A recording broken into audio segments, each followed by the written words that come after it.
I know that all of us long desperately for that place called home, and that not even the comforts of our places of refuge in the diaspora can satisfy that longing. The dysfunction in our country has often provoked us to anger and sometimes even resignation.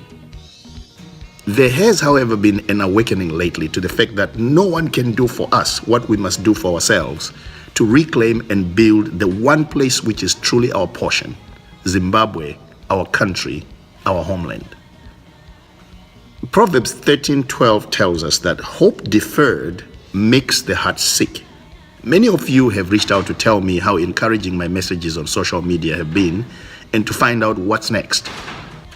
What has even been more encouraging are the number of Zimbabweans who have come forward from all over the world to build an incredible team that is ready to move our cause forward. Many are transitioning to Zimbabwe as we speak to join our teams on the ground to bring about the change that we need.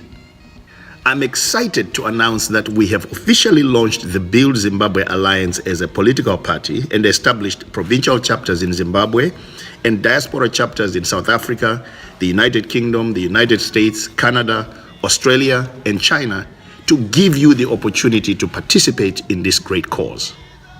I am personally appealing to you to fill out the membership form and submit your membership fee so you can officially join our incredible team. I'm also personally asking you to consider making a monthly donation to the Build Zimbabwe Alliance to resource our ground teams so we can bring the change we want to our weary nation.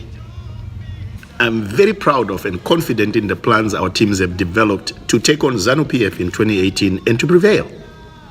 For more about the Build Zimbabwe Alliance, please visit our website at www.buildzimbabwe.org or contact us by email on contact@buildzimbabwe.org.